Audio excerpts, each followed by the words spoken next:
जय हिंद मेरे प्यारे बच्चों, स्वागत है आप सभी मेरे प्यारे विद्यार्थियों का Subhash study centre YouTube channel पर। जितने भी मेरे प्यारे विद्यार्थी कक्षा 10 के छात्र हैं और 2024 बोर्ड परीक्षा की धुआंधार तैयारी कर रहे हैं, आज के इस वीडियो में मैं आपको पढ़ाने वाला हूं हिंदी काव्य खंड के अंतर्गत कविवर बिहारी लाल। जी हाँ मेरे प्यारे बच्चों, आप लोग ध्यान देंगे, कविवर बिहारी लाल जी के द्वारा रचित जो भक्ति शीर्षक दोहा पाठ है, आप लोग ध्यान देंगे। कविवर बिहारी लाल जी के जो भक्ति शीर्षक दोहे हैं उनमें से यहाँ पर आप देखेंगे जो तीसरे नंबर का दोहा है, जो कि इस प्रकार से है।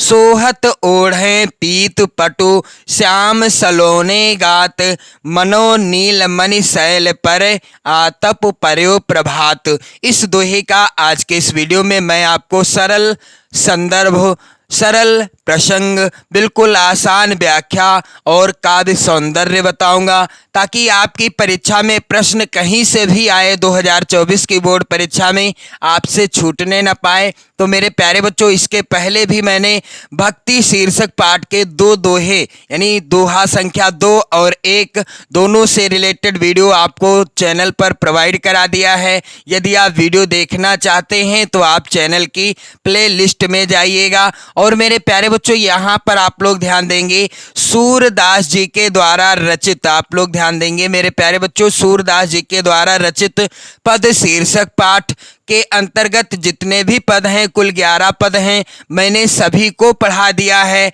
और गोस्वामी तुलसीदास जी के द्वारा रचित, आप लोग ध्यान दीजिएगा, गोस्वामी तुलसीदास जी के द्वारा रचित धनुष भंग शीर्षक पाठ के अंतर्गत प्रत्येक दोहे का, प्रत्येक चौपाई का मैंने अलग अलग संदर्भ, प्रसंग, व्याख्या और काव्य सौंदर्य से रिलेटेड वीडियो आपको चैनल की प्लेलिस्ट में प्रोवाइड करा दिया है। और तुलसीदास जी के द्वारा ही रचित वन पथ पर शीर्षक पाठ के अंतर्गत जितने भी पद्यांश हैं सभी को मैंने पढ़ा दिया है। और मेरे प्यारे बच्चों, कविवर रस खान जी के द्वारा रचित सवैये शीर्षक पाठ, आप लोग ध्यान दीजिएगा, सवैये शीर्षक पाठ के अंतर्गत जितने भी सवैये हैं और जो कवित्व है उसको भी मैंने पढ़ा दिया है। यदि आप वीडियो देखना चाहते हो तो आपको चैनल की प्लेलिस्ट में जाना होगा, जहां से आप क्रमशः इन पाठों से रिलेटेड वीडियो देख सकते हैं, 2024 बोर्ड परीक्षा की बेहतर तैयारी कर सकते हैं।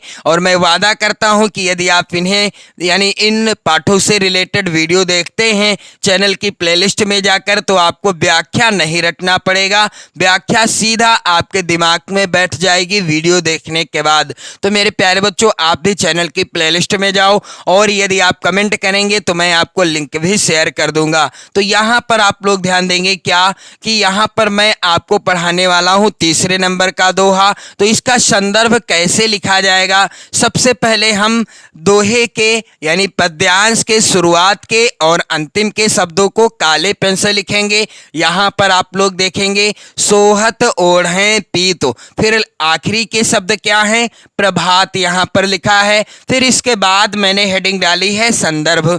संदर्भ क्या होगा, प्रस्तुत दोहा हमारी पाठ्य पुस्तक, आप लोग ध्यान देंगे यहाँ पर जैसे लिखा है संदर्भ, और बिहारी लाल जी के द्वारा रचित भक्ति शीर्षक जितने भी दोहे हैं उनमें से किसी भी दोहे का संदर्भ सेम आपको ऐसे ही लिखना है।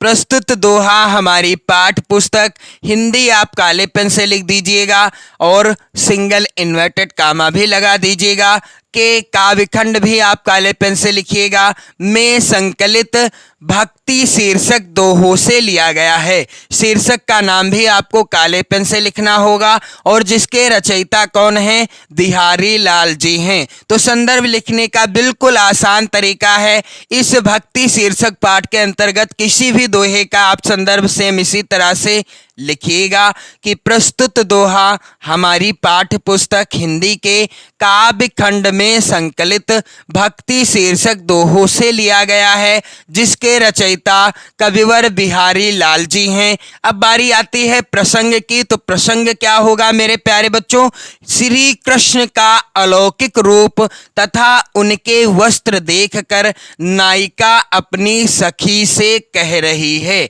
यहाँ पर श्री कृष्ण भगवान भगवान के अलौकिक रूप की क्या की गई है, यहाँ पर जो है अलौकिक रूप तथा उनके वस्त्रों का, यानी जब एक नायिका देखती है श्री कृष्ण के अलौकिक रूप को और उनके वस्त्रों को, तो वह अपनी सखी से कह रही है, क्या कह रही है मेरे प्यारे बच्चों, यहाँ पर आप लोग ध्यान देंगे। सोहत ओढ़े पीतु पटु श्याम सलोने गात, मनो नील मणि शैल पर आतपु पर्यो प्रभात।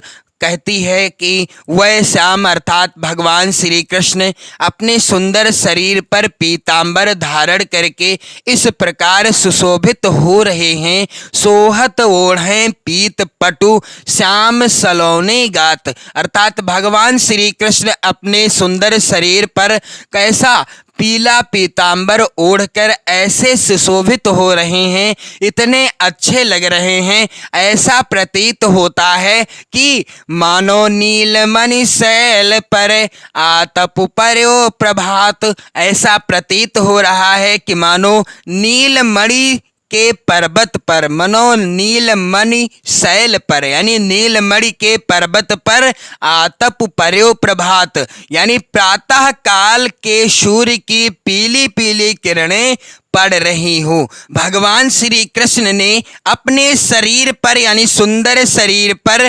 पीतांबर धारण कर लिया है और इस प्रकार से वे ऐसा सुशोभित हो रहे हैं, ऐसा लगता है कि मानो नीलमणि के पर्वत पर क्या हो गया है, प्रातः काल की सूर्य की पीली पीली जो है किरणें पढ़ रही हूं। तो चलिए मैं आपको बता दूं कैसे व्याख्या लिखना है। तो सोहत ओढ़े पीतु पटु श्याम सलोने गात, इस तरीके से आप व्याख्या हेडिंग डाल दीजिएगा काले पेन से मेरे प्यारे बच्चों, और क्या हो जाएगी व्याख्या कि वह श्याम यानी भगवान श्री कृष्ण अपने सुंदर शरीर पर पीतांबर धारण करके इस प्रकार सुशोभित हो रहे हैं। सोहत ओढ़े पीत पटु श्याम सलोने गात, मनो नील मन शैल पर आतप पर्यो प्रभात। ऐसा प्रतीत हो रहा है यानी भगवान श्री कृष्ण इस प्रकार सुशोभित हो रहे हैं कि मानो नीलमणि के पर्वत पर प्रातः काल के सूर्य की पीली पीली किरणें पड़ रही हूँ। तो मेरे प्यारे बच्चों काव्य सौंदर्य आपको कैसे लिखना है, तो काव्य सौंदर्य इस तरीके से आप हेडिंग डाल देंगे। यहाँ पर पहला बिंदु है भाषा, तो यहाँ पर दोहे की भाषा क्या है, ब्रज भाषा है। और यहाँ पर रस कौन सा है मेरे प्यारे बच्चों, तो श्रृंगार रस है।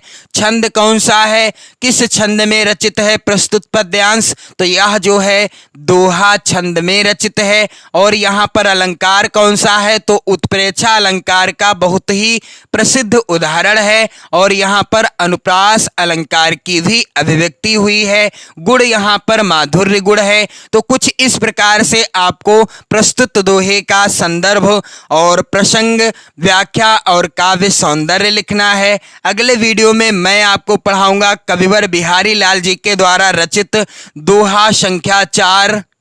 अधर धरत हरि कै परत ओठ डीठी पट ज्योति, हरित बांस की बांसुरी इंद्र धनुष रंग होती। इसका संदर्भ, प्रसंग, व्याख्या और काव्य सौंदर्य बताऊंगा। तो आप लोग चैनल के साथ बने रहें, चैनल को सब्सक्राइब कर लें, वीडियो को लाइक कर दें, अपने प्यार भरे कमेंट भी करते रहें, पढ़ते रहें, मस्त रहें, स्वस्थ रहें, अपना और अपने परिवारजनों का हमेशा ध्यान रखते रहें।